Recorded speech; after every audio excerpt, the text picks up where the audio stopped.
ចឹងមិនថាជាឪពុកម្ដាយបងប្អូនបើថាកូនថាចង់បានអីចង់ធ្វើអីចង់ញ៉ាំអីគឺមិនដែលចេះឆ្លើយទេគឺព្យាយាមធ្វើឲ្យបានចា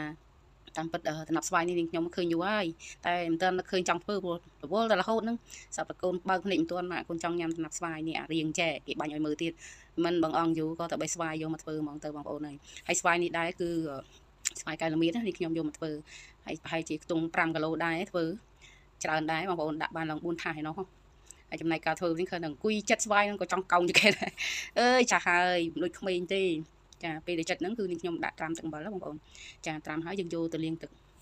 បន្ថែមទៀតបងប្អូនមិនតែមកត្រាំហើយយើងត្រាំហើយយើងលាងទឹកសម្រាប់ឲ្យស្អាតហើយបានយកទៅដាក់ក្នុងឆ្នាំងហើយដាក់ក្នុងឆ្នាំងនេះដែរនេះខ្ញុំដាក់ស្ករ1គីឡូបងប្អូនបើសិនជាបងប្អូនធ្វើចង់ផ្អែមជាងហ្នឹងបងប្អូនដាក់ស្ករ2គីឡូទៅហើយអំបិល1ស្លាបព្រាហើយនឹងទឹកខ្មេះបន្តិចហើយទឹក1 កូនចានគឺរំងាស់ចោលទៅចារំងាស់ហើយខ្ទង់1 ម៉ោងដែរនេះបងប្អូនឃើញបែបនេះគឺយើងអាចស្រង់យកមកហាលបានហើយនេះខ្ញុំហាលរយៈពេល2ថ្ងៃបងប្អូនចា